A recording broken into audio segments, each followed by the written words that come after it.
Hi friends!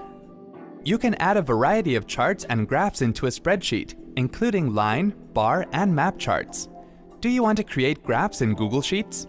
Let's have a look at the method to create graphs in Google Sheets on your Windows 8.1 PC.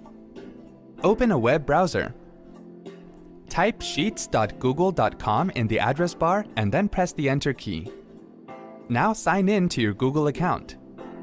You can use the worksheets already saved on the drive to create a graph, or you can click on the plus button at the bottom right corner of the screen to open a new worksheet. Here you can create a database and create a graph according to it. For demo purpose, here we are creating a database and then creating a graph according to it.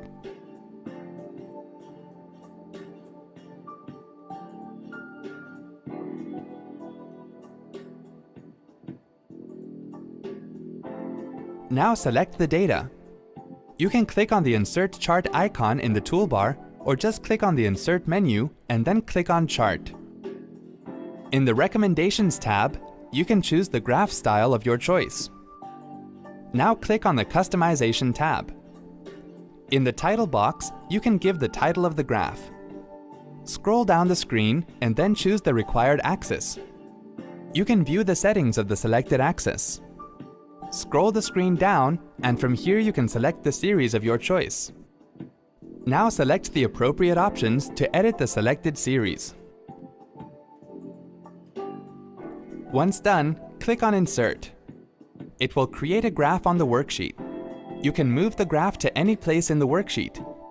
If you want to edit the graph more, then click on the down arrow icon at the top right corner of the graph and then click on Advanced Edit. The same window will open again, and from here you can edit the graph the way you want. Once done, click on the Update button. Here you can see that the worksheet is saved by the default name, Untitled Spreadsheet. To rename it, just click on the default name.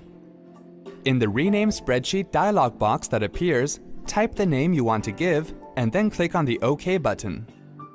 Now the worksheet has been saved with the new name. Click on the Sheet's Home icon to confirm the sheet has been saved successfully. Wasn't that quick and easy? Thanks for watching.